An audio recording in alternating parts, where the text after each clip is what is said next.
Hello, and welcome to another episode of Speak, Film, and Enter, a podcast where we review and rank movies. I'm Nate. And I'm Dylan. Today we are reviewing the brand new movie from A24 and director Alex Garland, who previously brought us Ex-Machina and Annihilation. This weekend he released Men, starring Jessie, Buckley, and Rory Kinnear. Kind of a weird horror drama, psychological, a little sci-fi maybe. Yeah, maybe a little bit. And before we get into that, though, as Adam would say, we would like to remind you of all of our jazz. Yes, absolutely. Yeah, just reminding people, like the video, hit the bell, subscribe to the channel. If you're on YouTube, follow us. If you're listening to us in the form of a podcast, wherever you get your podcasts, we really appreciate it. It helps the channel grow, whether it's YouTube, podcast, whatever. It really helps out. We really appreciate it. And that is it for all that jazz. And so then I think we can dive right in. I think we're going to kind of ditch the traditional structure today because it's just such a strange movie to talk about. I mean, do you want to tell people what it's about really quickly, Dylan, before we get into it? Yeah. So Men is about a young woman goes on a solo vacation to the English countryside following the death of her ex-husband. Pretty straightforward. Yeah, and that's like half a synopsis almost, but yeah. This was one of those movies that there was a teaser for that just kind of showed her walking through the woods and gave these sort of this unsettling feeling. And I really liked that. And then I kind of accidentally saw an actual trailer. I usually watch a lot of movie trailers, but for this one, for whatever reason, I didn't want to see one because it felt to me like something that would be better the less I knew about it going in. Do you think that's true, or do you think people need a little bit of a heads up as to what they're getting themselves into? No, I think it's true. I went in pretty much blind, and I think that it probably I think it lends itself well to that because I didn't know what was really going on, and so I was kind of learning it with Jessie Buckley, and the first like 2/3 of the movie when you can tell there's tension and kind of the slow burn, like what's going on here. I think that might be ruined a little bit if you read ahead spoilers or tried to do like a deeper dive on it. So I think just with this type of movie, kind of with a mystery and unknown at the heart of it, I think it works well with just going in after just seeing the teaser trailer pretty much. Yeah, so with that in mind, we will try not to talk about too many specifics of what's happening in this movie, but instead kind of getting into what we think it's about, how effective we think that is, maybe what some of the themes are. And I mean, I don't think it's a spoiler or anything to say that the last third of the movie, you think that's about right? Yeah, last third, definitely. I would say last 30 minutes or like 25 minutes. Yeah, turns into something else entirely. Yeah, it's an hour and 40 minutes long. So yeah, probably like the last 30, 40 minutes. Yeah. Hold on, I will be right back once. Okay. But yeah, just to go off of that point, the last roughly about a third of this movie gets really, really weird. And that was where I was kind of debating, do we give people a heads up on that or not? But I think just saying that the last third of it gets very strange is probably enough, just so people, I mean, if anybody's seen an Alex Garland directed movie before, like Ex-Machina or Annihilation, they've got some mind-bending endings, particularly Annihilation, which is one of my favorite movies of all time. I do know people who hate that movie because the ending is weird. Yeah, and those people are always going to exist, but I'm with you. I think the ending it's weird in like the perfect way. It fits the theme of the movies, and I feel like it's one of the more iconic endings of like the last decade, really. For me, it is for sure. But yeah, just kind of trying to give an idea of what to expect for the end of this movie without getting into any specifics. I think it's something where if you can kind of stick with it and you feel like you have a decent grasp of the themes of this movie and what it's really trying to say, then I think you can at least ride it out, and then Yeah. it'll be an interesting movie to talk about, like at the bar after.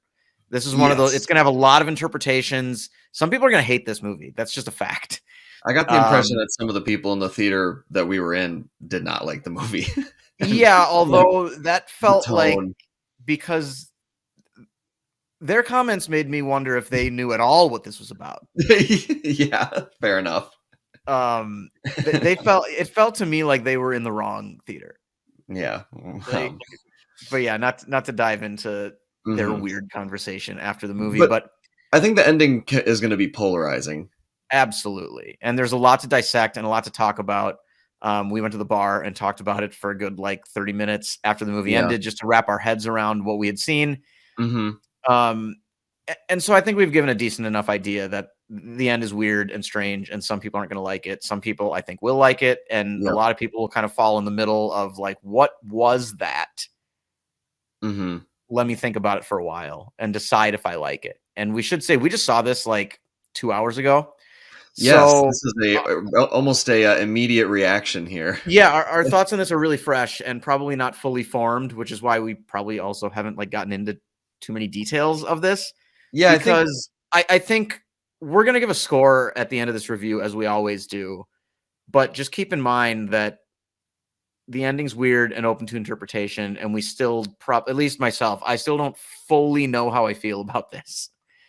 yeah, I'm with you there. I think normally, we're recording right now because we have some time constraints in the following week. But normally, if we could wait a few days and then record Yeah, this after I've had time to sit on it, maybe read other people's interpretations and kind of get an idea of like what exactly it was trying to say and how well it said that, that might right. help me hone my rating. But I'm kind of with you where even as we started this, I'm still a little unsure exactly of what I just saw. Yeah. Like, So I guess I can dive right in then to something that I feel pretty confident about, and that is that I really liked the first 2/3 of this movie. me too. And just with that statement, that's not saying I disliked. I'm still open, like up in the air on the Mhm. last third. I'm still in the need to think about it, and maybe just talking about it in this episode with you will help me kind of decide Yeah. how I feel about the ending of this movie. But the first 2/3 of it, I think, are really, really good. Jessie Buckley is one of the best actors in the world, who Yes. She like is. non-movie diehards don't really know about. Because like But I they wouldn't, will. she's not like a movie star. She's not somebody that's really going to attract a lot of casual movie viewers to a movie just because she's in it. But I've seen her Mhm. in like 4 or 5 movies now, and she has been phenomenal in all of them.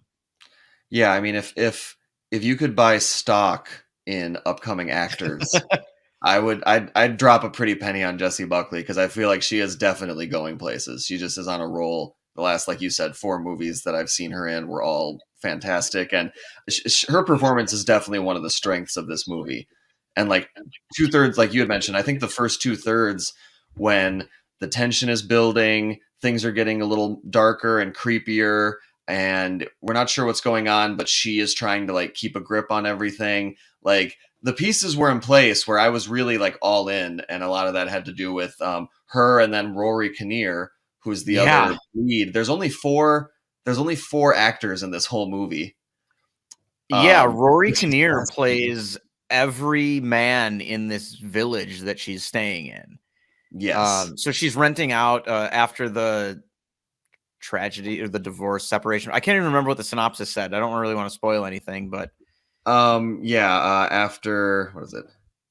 A young woman sole vacation following the death of her ex-husband. okay. So So yeah, after that happens, after the death of her ex-husband, she rents out this really charming uh country countryside. cottage type thing Hmm. that she just like stay there for a couple of weeks. It's by the woods. It's small, little, Quiet. uh, scenic, It's like 500 years old, but like it's been English village. kept up and added on to, so it's got a Yep. lot of character. I mean, Yeah. the house was cool. Like, we've talked about how Absolutely. houses and architecture can really add Yeah. something to a movie, and I thought the house was like perfect. The red walls, the kind of like piece together like, oh, this part of the house is like Like the 500 big years old. the Like, windows and like the French doors in the back looking into the backyard. yep, and garden stuff. Yeah, Yeah. really cool. So yeah, she stays there for a while, and the man who owns the place, played by Rory Kinnear, kind of shows her around and then disappears. And then just from walking around in the neighboring like forests or fields or village or whatever, she encounters several other men, no Mhm. women. Yes. And they're all played by Rory Kinnear, and they all suck to various degrees. Mhm. Um, which I don't think it's going to be shocking to see like kind of a surface level interpretation of this movie as just being like all men are the same and they suck. And they're awful, and yeah. Yeah, and I think that's there to a degree, but I also think that if you've seen an Alex Garland movie before, there's way more going on here than just that, and that would Yes. be a pretty uninteresting movie in general if that was just kind of the point of the whole thing. Yeah. That's a And pretty Alex shallow. Garland is definitely more interested in exploring something deeper and more interesting than that. And what's fascinating about this movie to me is that it doesn't feel like he necessarily finds a complete answer for himself. It's almost like he's sort of wrestling with this idea of Mhm. how men have always treated women. Going Mhm. back to there's a lot of biblical Mm. symbolism in this movie. So just Yeah. going back to the beginnings of our modern civilization, basically, Mhm. and just wrestling with this idea of how similar it still is in many ways, and how much Mhm. of it stems from like just men's resentment of Eve picking the apple off the tree and tasting the forbidden fruit and like ruining it for the rest of us. Like Yes. that's a theme that's persistent throughout the movie, and it Mhm. feels to me like he's kind of exploring that as the movie goes along, or like he's making this movie to explore that. Like he didn't have an answer when he Y started making this, and I don't know if Yeah. he has one now that he's completed the movie and that it's out in theaters. Yeah. Yeah, because I mean, in the last 30 minutes, without going into detail exactly what it is, I mean, it takes a pretty, bold Yeah, turn, and then we also get the final scene or an ending that kind of ends with a lot of ambiguity.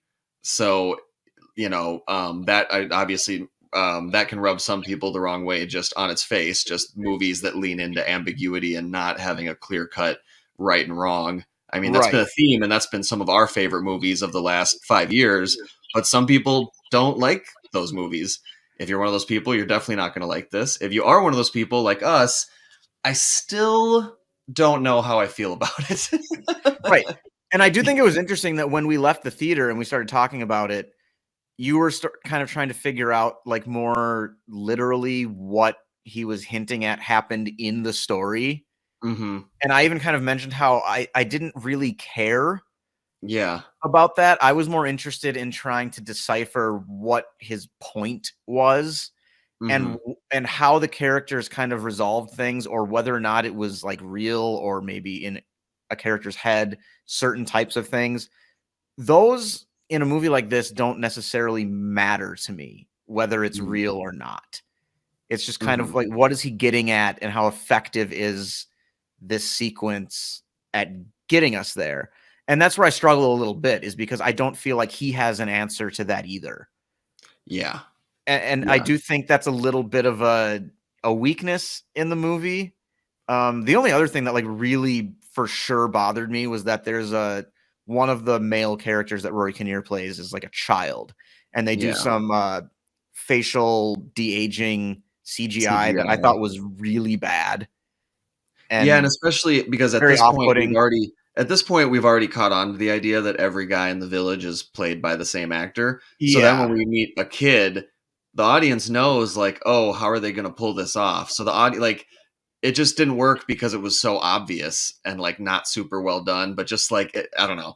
it's That kind was of the one bordering on thing. like Uncanny Valley for me. Yeah, yeah. And But maybe if that had been like the first other male that we met in the village, then it would be like, "Oh, that boy kind of looks like that's kind of creepy." That's kind of maybe it would have been effective, but by that sure, time we've already seen four other Rory Kinnears. So like we knew what was going yeah, to happen when cuz he's wearing like a mask at first. Like, yeah, we know what's under that mask. It's another Rory Kinnear. Like right.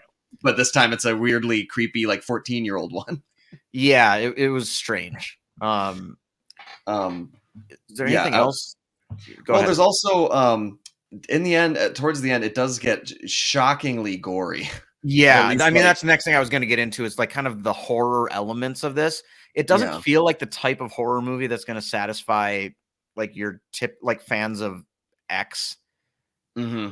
Yeah. or, like, the new Scream movie that just came out, or, like, the people who just love horror movies as we generally know them and go to Hmm. see, like, all of them. That's not really what this is. This is more No. of, like, a mindfuck kinda thing. I'd kinda put it as, like, a cross between Get Out and I'm Thinking of Ending Things. If you liked Yes. either of those movies, also Jessie Buckley's in I'm Thinking of Ending Things, which is, I think, her best performance. Hmm. But, if you liked either of those movies, I would definitely recommend checking this out. Hmm. But again, as we've said before, we're still sort of back and forth on the ending and and how this movie lands. But it's Hmm. certainly interesting to talk about and think about. And there are a lot of first 2/3 of it, like brilliant acting, surprisingly funny at times. Rory Yeah. Can Kinnear's we great. Jesse can we take Buckley, go Can we ahead. take a second to just say that, Rory Kinnear, he plays, every man in the village. There's like eight, maybe 7 or 8 different guys or however many. Yeah, But the first one that we meet is that the caretaker, the guy renting out this cottage, and he gives her a tour of the cottage. And that is just in a vacuum, like comedic timing excellence. I think Like, Jeffrey, was that his name? Jeffrey, yeah. I Yeah. mean, Rory Kinnear's just delivery and accent and just Oh my like god. mood and mannerisms. It's just, I like, me and Nate were just dying, like from almost the moment he started the tour to the very end. Like, I mean, just like, Yeah, he was great. I he could have was, watched an entire movie of just like that guy showing people, like giving house tours. I just seriously. That should just be a show. I would watch that on HGTV for sure. Um, but yeah, I mean, that's the horror elements are more psychological, although it does get gory. And in the last half hour, it turns into more of a traditional horror movie. And even like kind of like body horror or like Yeah. Cronenberg-esque kind Hmm. of grossness, not like, Yeah, for sure. And hmm, then I just wanted to add too, like the cinematography in this movie is phenomenal. There's like a yes, 10-minute sequence where she's just walking around the woods by herself. yeah. And in the hands of a lesser actress, it would not be as effective as it is. But Jessie Hmm. Buckley is just so good at displaying like internal conflict and emotions without Hmm. speaking. I mean, Yeah. kind of similar to her role in The Lost Daughter, I feel like, in that sense at least. Like it's asking her to do something similar by Mhm. kind of this stressed out, guilt-ridden, exhausted, angry, But trying to put exasperated on person. while trying to put on a happy face or, like, trying to Yes. keep it all together. Mhm. No, I And definitely doing felt that that too. without, like, screaming about it, but just these little looks or, like, kinda twitches that she Her has or eyes, yeah. like, the look on her face can go from, like, "I'm having a good time," to, like, "Oh my god, I'm afraid," like, so quick and just, Right. like, a small adjustment of, like, her eyes, and I'm glad you mentioned the cinematography because this is maybe the greenest movie I've ever seen, and it honestly, I really enjoyed that part of it, like, I'm still trying to wrap my head around how that plays into, like, the themes, like, why we had so much lush greenery everywhere. I Well, think it definitely plays into kind of Garden of Eden type yeah, of, for sure, and that's kind of a similar motif we've seen from other like, across Alex Garland's movies that he's directed, where, like, Ex-Machina, they've got, like, the sort of fortress, but it's in the middle of the forest. You have to take a yeah, helicopter to get there. It's, like, completely isolated. I mean, Ex Machina Annihilation or is Annihilation. fully inside the shimmer and with, like, the changing environment and just, like, beautiful imagery, but of, like, the forest and the earth, like, literally changing. Yeah. And then we get this where she's walking around, and yeah, I like kind of some Garden of Eden thoughts and just kind of like man, not versus nature, but like man as nature or trying to like take it over, Yeah. Yeah. where like they just can't fucking leave it alone. Where like it's peaceful and nice, and she's finding some solitude and maybe some moments of healing. And Mhm. then like this dude just shows up and like kills the vibe. Yeah, and, like, But starts that scene following when her. yeah, but that scene when we were following her around, I mean, whatever they were doing with the score with, like, some form of classical music or something was just beautiful, and it was just a really nice scene. And then you start meeting some of these men, and the annoying weird shit starts, which, yes, kind of one of the points of the movie. Yeah, but like, so yeah, there's the stuff in the forest is great. A lot of great like open green fields with clouds and sun and like patterns Yeah. and stuff. And then at the end, when most of the action and stuff is happening at night, we get these really cool like celestial, like the sky is so clear that you can see like Yeah. every star. So there was like one shot in particular where she's standing in the middle of the road and she's like looking up at the stars, and there's like a street light kind of behind her. And I just, that shot was like so perfectly like framed and like cool to look at, like honestly, and like reflections with like water. I mean, Alex Garland was killing it. The cinematography, I don't know if he did the cinematography, but he, directed it. But yeah, I mean, so many cool water reflection tree shots. Like, I don't know, visually, I'm glad that I saw this in theaters just to appreciate like those shots. Yeah, definitely. So you got anything else, or you want to get into the stars? Yeah, I guess I don't really have anything else, because we made the decision that this wouldn't be a spoiler, and the big thing that is going to be polarizing is something that we are not going to talk about. But I think once you see it, you'll get what we mean. And I really think it's just the issue for me is there's surface level stuff, and there's stuff that seems very obvious and kind of like I mentioned, kind of just shallow. But knowing the writer, like, there has to be deeper. Yeah. It's not just that. And I trust that. I'm just trying to make the connection still in my head to like justify, what score I want to give it. But yeah, no, that's all. Definitely a movie that makes you think. Like, very open to interpretation, including some interpretations that were really bad that the people sitting behind us expressed out loud, and me and Nate were just like, oh my God. Yeah. Eye roll. All right, we will be back in a moment with our star ratings.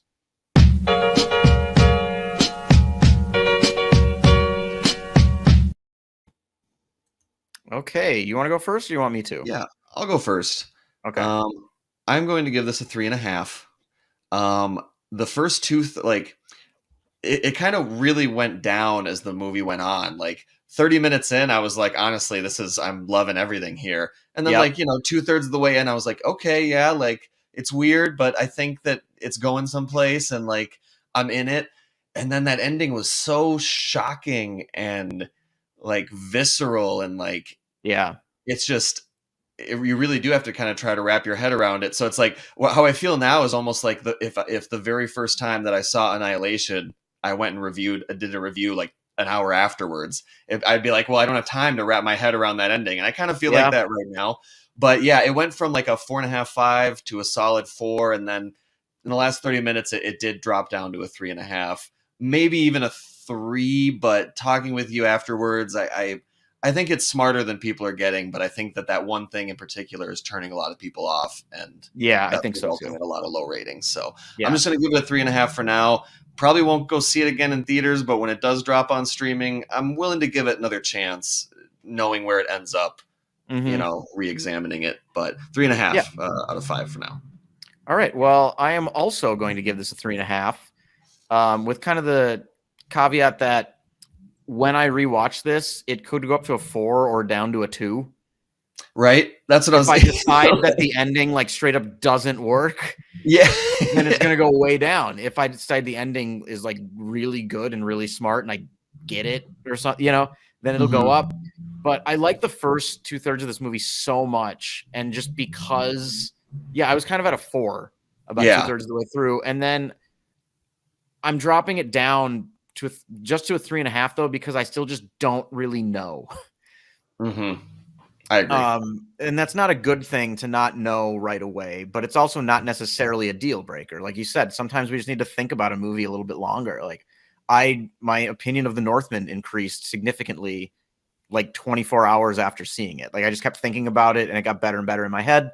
It could be the same thing for this movie, or it could go down, or I could watch it again and it could go down. Like it's 3.5 for me right now. I did enjoy it, and I liked talking about it and thinking about it after the movie. And I do think I like what I think it's trying to say, and I think it mostly gets there.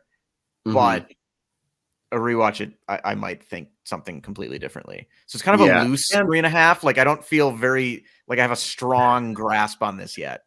yeah, and also I feel like it's fair to mention that this has been getting pretty bad reviews online, panned kind of on Rotten Critics Tomatoes are and generally positive, but audience scores are audiences. pretty low. And I will say that because of the themes of, men and women, and because on the surface level, it seems like it's just kind of like a all men suck and they always have message.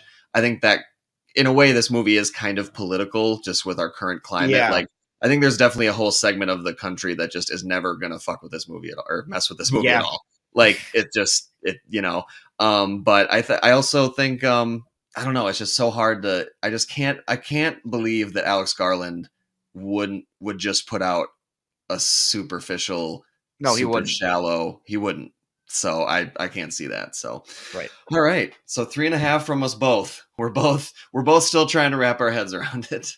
Yeah, we're exactly. But But again, I mean, collectively, we really like the first 2/3 of this movie. So yeah, and I think it's safe to say that Jessie Buckley is yes, incredible, and Rory Kinnear, like, hats off to him too. You might recognize his face. I recognize him from like shows on like the BBC. I think he was on like yeah, Luther and stuff back in the day, and he pops up. But like, I mean, just what a like role for him. Like, multiple roles, a kind of psychological thriller. Like, I just felt like if he would have been cast wrong, it also might not have worked. But he was like the perfect right, level of kind of creepy but friendly, but I can't trust yeah. him. But what's going on behind those eyes? Like, especially the vicar. The vicar character was like, whew. Oh God, It's, don't ever want to meet that guy. seriously. All right. Well, there we go. 3.5 from both of us. And is it your turn to put a wrap on the show? It is. All right, go for it. If you've created a conscious machine, it's not the history of man. That's the history of gods.